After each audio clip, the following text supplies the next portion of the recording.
Welcome back to part 2, and now we're going to get into marriage and keeping the romance alive just ahead of Valentine's Day. So marriage evolves, love changes, but romance doesn't have to disappear. It does get buried under mental load, exhaustion, kids, logistics and life. And statistics show that couples who have children spend 24 minutes on average of quality time talking a day. That sounds a lot to me, actually, a lot more than we have. So let's talk honestly about finding that spark again. So, panel, what kills romance? What actually kills romance in long-term relationships, do we think? Children. Just going to say it. They bring the magic, though, right? No one ever talks about the bit before you have kids when you're pregnant. It's like, oh, it's so nice. Yeah. And then as soon as you have that baby, they're like, oh. And it's like, oh, you didn't tell me that before. Yeah, I know. But it's just going to change your relationship. Not in a negative, it's just, I know when I was pregnant, no one pre-warned you of that journey you're going to go on, of like arguing who's doing the night feed. And then waking up being like, I really am not going to like you today. But you know what? I feel like a pregnant woman is so vulnerable. I'm definitely not going to tell him everything. Do you know what I mean? Because they're already doing a lot. They're going to be doing a lot more after. I know what you mean, though. A lot of people say to me, why didn't you tell me this bit? Yeah. My friend said that to me. She said, you're going to end up hating him, your husband. I was like, no, I'm not. Because before we had the children, we were so happy and in love. We were literally love's young dream, you know. Aww. And it was beautiful. And then we had the children. I just didn't like him anymore a lot of the time. Really? Because I just felt so let down, you know. So and I just thought, hold on, how come your life's like not changed at all? You've just carried on exactly the same, and here I am holding the world now for 1, 2, 3, 4, 5 people, and he just carried on, and so it definitely changed.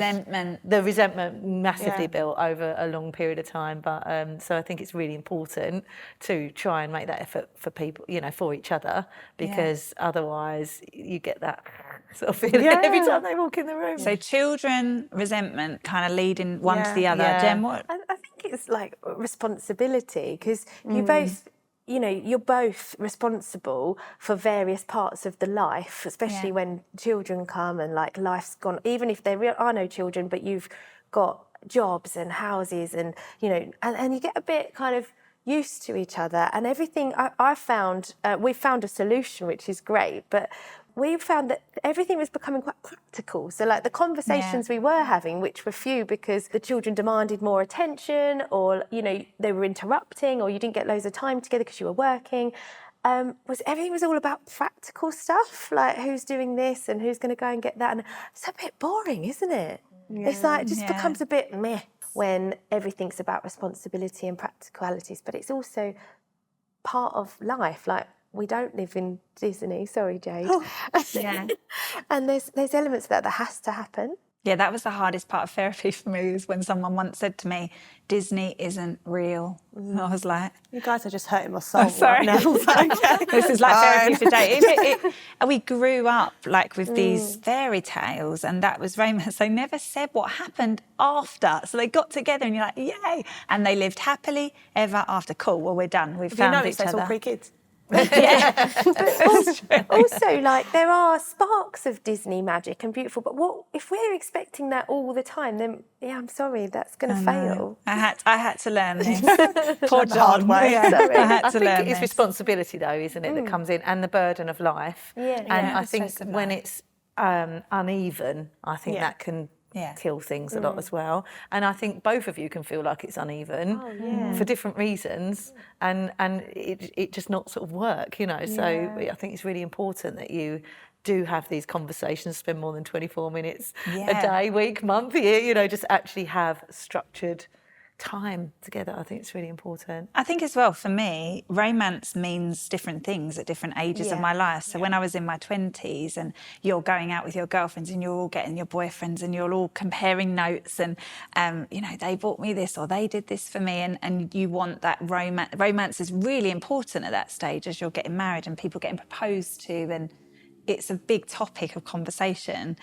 Whereas later, like you say, after children, romance might look like running you a bath or running the Hoover round or doing something that, you know, the 20-year-olds are going to be like, what? Why is that romantic? So I do think romance changes. And if you go for a hard time, sometimes I think about ageing when I think about romance. And I think actually, I know I'm 40 and I know I've got a long way to go, but actually it's those really unglamorous moments that real romance exists. Like when I see old couples that have been through so much in life and they still make the effort to hold hands, or just, you know, the delicate balance that they just know each other so well. I sometimes think that's the ultimate romance, but the 20-year-old me just wouldn't have appreciated that in the same way. So romance does change. And but I suppose love and romance are not necessarily always the same thing. No. Because there's a depth in one and a more surface level stuff on the other side, isn't there? But I definitely think as well, trying to actually see each other, because when you live with each other and you know their face and you know their hair and you know their clothes, it's easy to not even look. So like every now and again, just take a better look and you might see them again and they see you, and that's just actually a very small thing that can bring about something, you know. Yes. I'll try that tonight. Yeah. Just stare at him. We'll all look. Have a look. So what brings romance back? So the spark comes back in small moments, not necessarily grand gestures. So what can people do if they're listening to this and they're like, oh, this is me. Yeah, I am resentful. I am exhausted. I am, you know, responsible. What can people do, or what have you guys done before that works to bring that romance back? I'm looking at Gemma again. Hi, Gemma. I have got something here. For I'd say a year now, and we've been doing date days every 3 weeks. So sometimes it's 2, sometimes it's 4, but an average of every 3 weeks. So how this came about was, again, I'm not having a lot of time to talk to each other, properly talk to each other. So, you know, during the day, our children are of age where the minute you start an important conversation, they come in and they want something and they interrupt you. So you're kind of doing these bit conversations the whole time. And then our children luckily do go to sleep, do go to bed. But by that time, we're both talked out. So then the telly would go on and we watch that. And we are conversing, but it's the practical stuff, and then it's bedtime. And, you know, it's not all that bad. We did speak in between, but actually that quality time and that room to sort of rest into a conversation, because then if we had a date night, it was very much like, this is our one date night, like, let's make it really good. And then it automatically fails, like it's terrible. So we actually decided to hire a babysitter, which is a luxury, but it felt worth it because, you know, it's cheaper than marriage counselling and divorce. So we hired a babysitter for a Sunday morning, 3.5 hours, and we go out. And the first half an hour, we're both just, you know, actually like relaxing into this new normal. And then like the next bit, we might get all the practical stuff done. I'm not saying it's a rota, that's just what happens. And then there's like space. And what was so nice, and I didn't know this would be the case, but we actually do have things to say to each other, and we actually do like each other's company. Thank goodness, because that was to be discovered. Yeah. But they're still there, and it's just having space to do it. So we'll walk, we'll have breakfast. It's nothing grand, and I think it's the way forward, because it's not too hard to get someone to look after and play with children for a couple of hours. During the day as well. Exactly. Easier, you don't need to think about bedtimes. Yeah. We're back by kind of midday to have our Sunday together, so everyone wins. Yeah. It's great. I think what is nice is you normalising that awkward bit at the start. If you are new parents especially and you've gone a big gap between a date and, you know, being a couple, that awkward bit at the start, I always remember after having Jack recently, is that first date do you remember I took my laptop? No. I mean, now I think back to that and I actually do realise I was totally in the wrong. But for those people who are listening thinking, what do you mean? Me and John had a date to go for breakfast, but because I never had a space from the baby, I was breastfeeding mum and had the other 2 children, so whenever he was down, I was mum to them. Like, I just wanted to do my money spreadsheet. I just wanted some time to just get on top of my admin, and just being with a laptop was a luxury, you know? So I was like, shall I bring the laptop to breakfast? John's like, are you serious? Like, why? And then we ended up having a big argument because obviously he's thinking, great, she doesn't even want to spend time with me. She just wants to go on a laptop and do a blimmin' spreadsheet. And I'm thinking, do you not understand that I don't get any time to myself? So I think it's really nice that you've normalised the fact that it is, you have to get past the practical to get back to the romance potentially. What would you say, Shelley? I think it's important to look at it from both of your perspectives, because I think when you're in life and you're burdened, it can get really easy to think about what you want, you know, and it's always, you can get stuck in a very lack mindset about everything that you haven't got, but then are you thinking about your partner, who you have committed to having a life to, and what they need and want to? Because I think when you stop doing that, that's when things break down. So I think we can all get with our girlfriends and go, he's not doing this and he's not doing that. But actually, look at yourself. What are you doing? What are you not doing? And how can you make it better? Because ultimately, you've both got to be satisfied in that relationship. And if you're not, things aren't going to work out. You know, that's sort of how it is. So that's my reflection on my last year. And obviously, I'm not married now. So, so for me now, romance is outside of a marriage, which is very different, but kind of similar in a way, because I have to take that time away from the family space, which is me and the boys, and prioritise time to invest in that thing if I want to have those feelings, you know. So it is a very different setup now, but still the same mindset in a way that you've got to switch out of responsibility mode to you've make got to the time. go, right, now I'm not mum, you know, business owner, whatever. Now I'm just me going out and I'm making friends, you know, and doing nice things. All over there.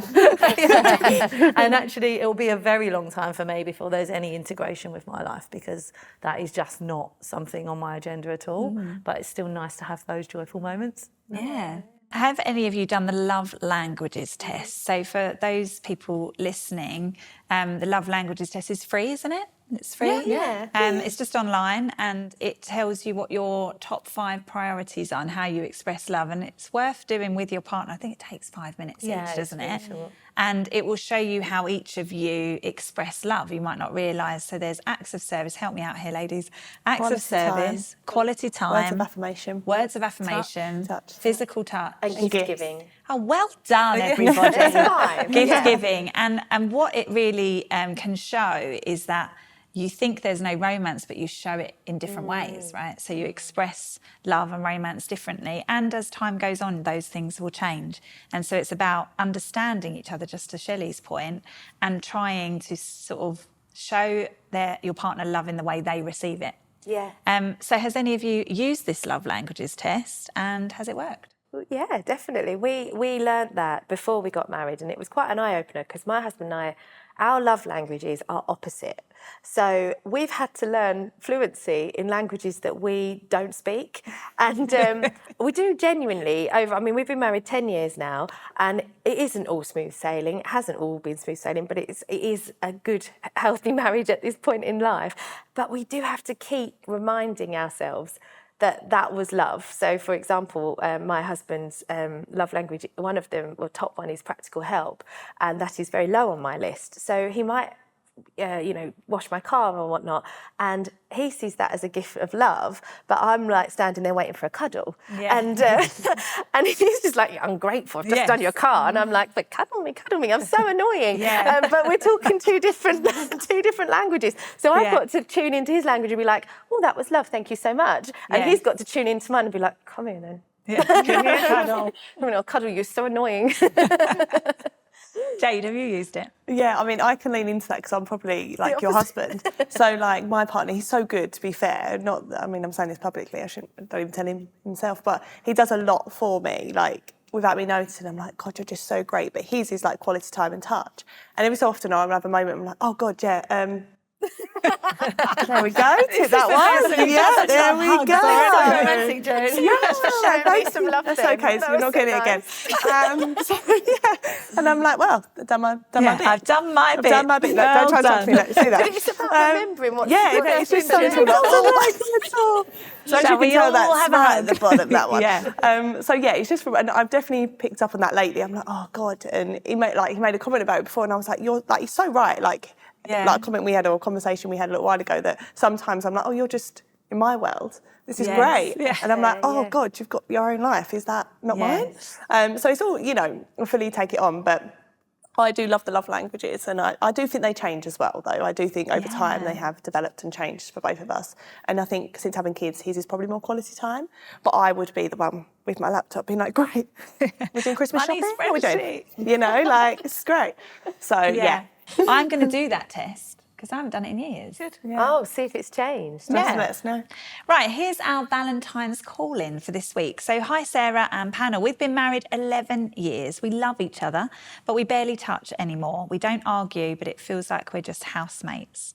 How do we get the spark back when we're exhausted? Oh, my gosh, I feel this so deeply, that whole we just become friends thing, housemates, teammates, team players. Has she got a spreadsheet? We don't know. We don't know. We don't know. But that whole feeling that they've been together a long time, they love each other, but they've forgotten how to be a couple. So where should she start? Shelley, I'm going to come to you. I'm going to dive straight in and say you're going to have to start prioritising sex and intimacy. Okay. I'm going to just say that because I think when you're living like roommates and you're also not doing that very much, I think that's where the separation can get wider and wider. So, and I think it's really hard when you've got busy lives because you don't want to feel like, oh, great, that's happening next Wednesday at 4 o'clock, whatever it is. But that you're going to have to make time for each other, whether it's a date day or a walk in the park or something, probably with intent, that it's going to lead somewhere, because otherwise you are just roommates. There does have to be that element to marriage as well. Yeah. And that might feel quite forced to start with, but it will soon become quite natural. And I think my advice would be to start with low expectations but good intentions, because you aren't going to just jump into this wild world of romance and gorgeousness. It's going to feel probably a bit ick or a bit awkward or a bit contrived. But if you could just team up and agree that that's okay, we're just going to start small, like, this is what's happening today. Even if it's just, a massage and a cuddle on a sofa or something, or I'm not going to go into the nitty gritty, but essentially giving yourself time and space, but allow that awkwardness first, because it will get easier and get better. But you can't, it's to go from 0 to 100. It's got to start easy. I feel like because of that, they probably need to have a conversation then, don't they? Oh, because if one of them just starts acting different, that is where it's a bit even more awkward, because they're like, what are you doing? Why are you doing that? This turns into a massage. Why? What have I done? Communication, but with no blame. That would be key. And then look at where you've both put a little wall up somewhere, because it's often because you're protecting yourself. And you can't expect the whole wall to come down straight away, but maybe a little wall, and just try and meet each other halfway. But like something Shelley said earlier, what's in their world? What's the other person also need? That's hard, but it's very, very good advice. As always, Shelley comes up with some crackers. She's so wise in this table setting. Not that you're not normally. All the wisdom just join us at the table all the time. Okay, and the other question she had is, how can she rebuild that intimacy gently? So I think having the conversation, starting small, recognise that it's going to be awkward. At what point do you get a third party involved? And counselling.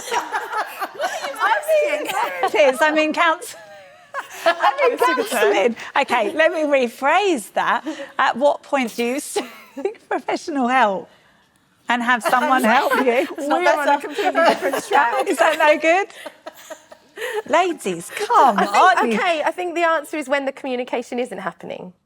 Yeah. Okay. That's why you need the third party to help communicate, unless you're inviting the third party for other reasons. Some people do. Yeah. Have you watched, what's that programme we've been watching? Open House. Open House. You're far too quick with that. People do it. I have a friend that really enjoys that. This could be the answer. And that's just a whole don't know. new conversation. So as long as communication's just talk about But it does start with that, doesn't it? Because it might be that, it might just be we need to switch up our boundaries here and do something totally different. It might be. There was that couple that had been married for like 12 years and they just, they had needs that were different. But there's a trend This is going a different around, I don't know if episode. you've seen it, it's like she didn't tell her partner she was doing it, but all she did every time he got in from work was just give him a hug. And then you can see and notice, like, as the videos go on. What, she documented it? Yeah, she documented it. So That's the first really one, he was like, what are you doing? Like me. And then, like, each day, and then, like, now he's, like, got his arms open and she's, like, How developed. nice is that? Because she That's said, like, he really don't know it's being cute. filmed. And it's just started as a hug. And obviously it's developed. And is it now like the Dirty Dancing? Oh, wow. Do you Yeah. see your condition coming out again? Romance movies. I've got a lot of work to do. Okay, so practical tools. I asked ChatGPT, my favourite friend, what is a 5-day romance reset?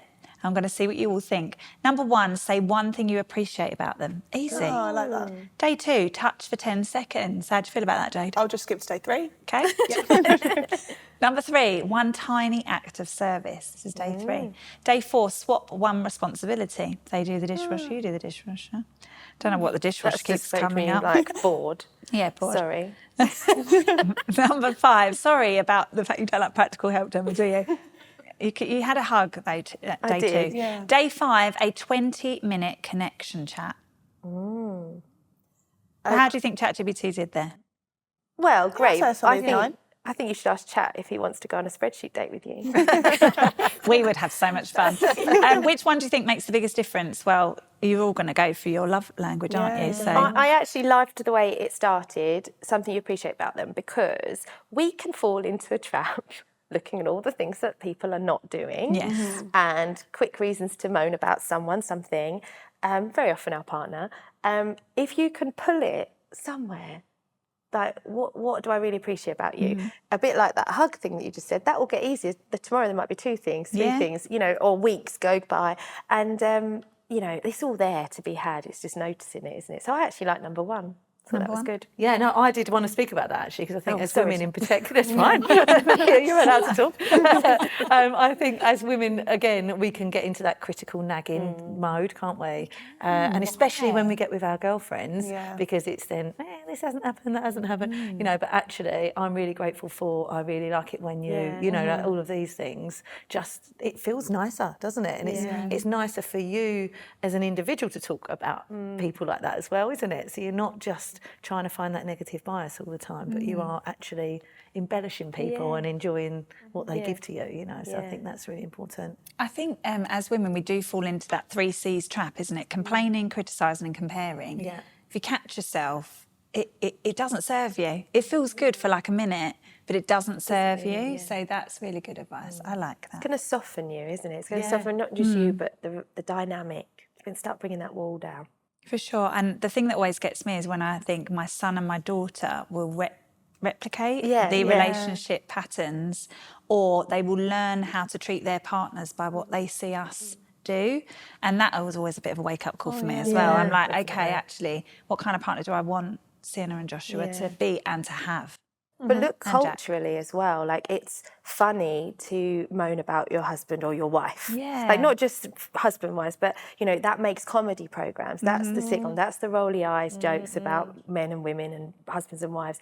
And I mean, great, but let's not emulate that always, because what are you teaching the children is that, well, can't do this, of course he can never find anything, like it's true, but we don't want to make sense. But you see, there's Disney fairy tales, and then there's this. So where's the bit in the middle? Yeah, the real life. Isn't it Along Came Polly? Something like that. Like that's quite real. No, they broke up, didn't they? Is it Along Came Polly? I don't anyway, know, I'm going to stop because I don't know.